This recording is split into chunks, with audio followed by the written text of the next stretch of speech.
You're watching HuffPost Live. I'm Nancy Red. Now, your chances of winning the lottery are 1 in 175 million. And Richard Lustig has been that one 7 times. That's right. He's taken home a jackpot 7 times. Now, you may think it's because he's a lucky man. But Richard says that luck has nothing to do with it, and you can be a big winner, too. And he's going to tell us how. Hi, Richard. Hi, Nancy. How are you today? I'm good. I'm looking at your book right here. It's right here on Amazon. Learn how to increase your chances of winning the lottery you had to cross out number 6 from a 7-time grand prize lottery winner. How many years have you been playing the lottery to have won 7 times? 100, 200 years? I started playing the lottery when it came to Florida, which was about 25 years ago. And it took me a few years to start developing some things that helped me win more often. And then eventually I won my first, my second, third, and here we are today. I've now won 7 lottery game grand prizes. And you were just playing like the rest of us. Now, full disclosure, I'm a Southern girl, so us Southern people love us some lotto. My mama says you can't win if you don't play. So we just normally get the quick picks, and it's very exciting. Sometimes we get 2 or 3. You say it's more complicated than that. You realized that about 18 years ago, right? Absolutely. And in fact, that's one of the things that I try to tell people all the time. Do not buy quick picks. And I know there's people watching this right now that say, what do you mean don't buy quick picks? I always buy quick picks. Well, have you won yet? Now, if I'm going to make a statement like that, I need to be able to back it up. And here's what it is. Quick picks are, for those people that don't know, are a computer-generated set of numbers for the game that you bought the quick pick for. For instance, Powerball, one of the big multi-state games. The odds of winning Powerball are 1 in 175 million. So every time you buy a quick pick, your odds are always going to be 1 in 175 million, the worst they can be.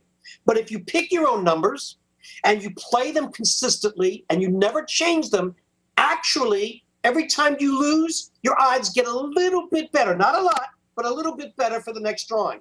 So is that what you started doing to win all this cash?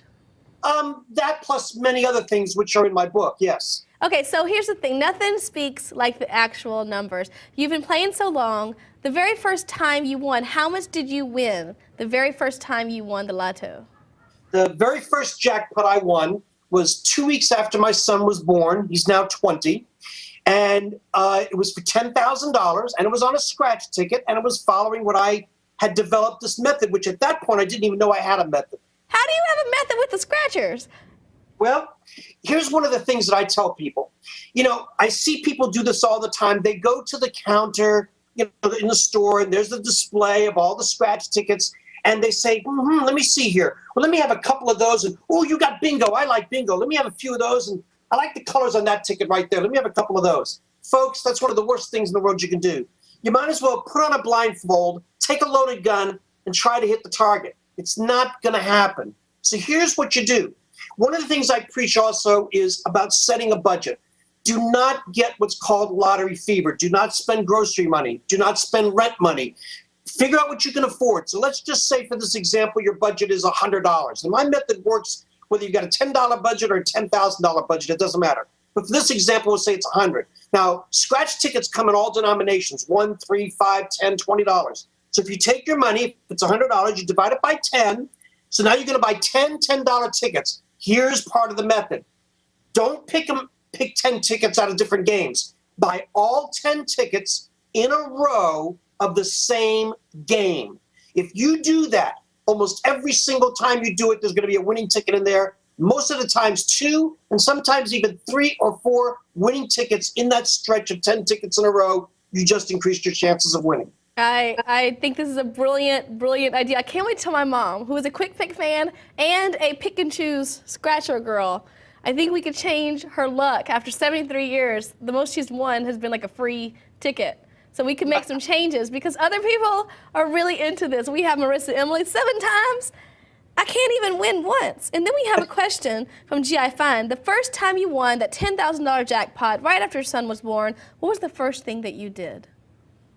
At that time, we were like everybody else. We were living paycheck to paycheck, and we had insurance. But as I said, I won that 2 weeks after my son was born, and the insurance doesn't cover all the medical bills, so we didn't know how we were going to pay the rest of the bills. And we were also living in an old house, and we had a leaky roof, and it's just like the scene in the movie. Every time it rained, we'd put the buckets out to catch the water. So when I won that first grand prize, the first thing I did was I paid off the hospital and I got our roof repaired. All right, but see, that's not what you advocate in your book. You say when you win the lottery, don't spend it all in one place. Well, that's true. But you got to remember something. That was the first time Right. I won. I didn't know what I was doing yet. I didn't even know I was developing a method yet. I didn't even realize that I had a method until my fourth win, even though everybody else was still saying, oh, you're just a lucky guy. There's no such thing as a method. I'm saying I've won 4 times. How can you say that's just luck? But when I won my 5th grand prize, now people started to say, okay, wait a minute here. Nobody can be that lucky. What's your secret? That was the big question I got. And ever since then, that's what this has all been about. Okay, so that's what it's all been about. You figured out around the 4th time. Here's the thing. We have so many stories out there talking about winning the lotto ruined them. Because what's the largest amount you've won in a lotto jackpot? Okay. The largest amount I've won was win number 5, and that was $842,000. So that's enough to make a lot of people crazy. Here's why you made a comment about sometimes winning the lottery ruins people.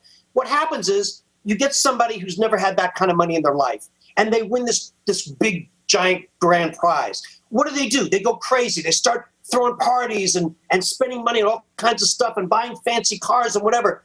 Folks, if you are fortunate enough to win a grand prize, the very first thing you should do is seek financial help. Get a financial planner, an accountant, a lawyer. Make sure whoever you get is a reputable person with a good reputation, and then have them help you just decide what to do with that money. The first thing you should do is pay off all your bills, set up a future plan of investments and stuff to protect yourself for the rest of your life, and then you go out and buy the talking cars. Okay, so but you are a fan of the cars. You've gotten the cars, but here's what I want to know. You've been with your wife for longer than the lotto has existed in Florida. Has all of the fame, all of the fortune, has it ever affected your relationship? Absolutely not. No offense against you or any other woman in the world, but I am married to the woman. Cassetta is not only my wife, but she's my best friend. She's been with me through thick and thin. And at first she had her doubts. She thought, are you really sure you know what you're doing here? And I said, no, I really don't know what I'm doing here, but I'm trying stuff to see if I can make something happen. And then, of course, as I kept improving and I kept winning more, she went right along with it. She's my best friend. I love it. Now, when you were spending all this money, because how much in total? You've won a lot, but you've also spent a lot to win the lottery. How much in total do you think you have spent on lottery tickets? I wish I knew the answer to that, because I get that asked a lot now. How much have you spent versus how much have you lost and how much have you won and so forth. You got to remember, again, the first 10, 15 years or so, I didn't know what I was doing. I was experimenting. I had no idea I was going to write a book. I mean, that was the farthest thing from my mind. So I never kept track of anything. All I know is this, that I'm still able to play. I'm still winning. And I'm playing with lottery money. And I'm having fun doing it. I love it. Okay, of all of the things you've purchased with all of the money, which is over $1 million, right, that you've won with these 7 lotto jackpots. Yes, I'm in the millions, yes. You're in the millions. You're in the millions. And so yes. With all of the millions you've won, what is your favorite thing that you've purchased? Oh, boy, that's a toughie, because I've bought a Jaguar. I now own a Harley. I bought my son his first car, which is a Beamer. And we've gone on cruises. I would have to say probably if I had to pick one item, one of the times we took all of our family on a 10-day cruise, 7 days on sea and then 4 days on land up in Alaska. We had an absolutely great time with that. That's incredible. And do you have a job? Is your job playing lotto? I'm glad you used that word, because that's what I try to make people understand. That, there's casual lottery players, and there's nothing wrong with that. These are people that play once in a while. They buy a couple of tickets here, a couple of tickets there. They're not really serious about it. But then you have serious lottery players. And that's what my method is all about. It's for people who really want to win. If you really want to win, you have to consider this like a job. So you have to be willing to put the time and the effort into doing the research. And I teach you how to do that in my book. And it's very easy to do. And to find out if you got a winning set, if you got a good set of numbers to play. So, yeah, it is a job. So I have 2 jobs. I also own a talent agency, and I book like 70s and 80s classic rock acts like Rare Earth and Eddie Money and Doobie Brothers and stuff like that. But, yeah, I have 2 jobs because my other job is the lottery. But you do know that you're coming back on here with your 70s and 80s talent people, by the way. It seems like really a good time. But here's another thing. You know, I've dabbled in winning things. I once won $250,000 a millionaire, and even as a kid, oh my gosh, everywhere I was turning, folks were like, "Hey, can I get some cash?" It was very overwhelming. How did you handle all of the people coming out of the woodworks once they realized that whether it was luck or skill, you had a lotto trend in you, and you were in the green? You know, it's funny. I haven't been hit that often by those kinds of people. I've had a few here and there once in a while. And the only thing you can do is ignore it, because you're going to get people that are, they're going to come out of the woodworks. You know, one of the things that I'm pushing for in whatever way I can do it is I'm pushing for anonymity, where people can be anonymous. That's the word I was looking for. You know, some states you can win and you can stay anonymous, and your name doesn't have to be publicized. I believe that's the way it should be. Some states, they insist that you have to be publicized and that people have to know who you are. You know, you take a guy who maybe is working construction all his life, and he all of a sudden wins a big lottery, and next thing you know, he's thrown into a room with all these reporters and TV cameras and flashes going off, and you know, you're freaking the poor guy out. I believe that if people want to win and stay anonymous, they should be allowed to do so. Me, I'm used to it. I've been in the entertainment business all my life, so it doesn't bother me. Well, here's the thing. It doesn't bother you, but hopefully, I think people, if they had to choose between millions of dollars and being anonymous, they might choose millions of dollars. And in that case, they might want to take a look at your book, Learn How to Increase Your Chances of Winning the Lottery. And I'm tickled that you've been able to join us. I have to say, I rarely say this, but your wife is a lucky, lucky lady.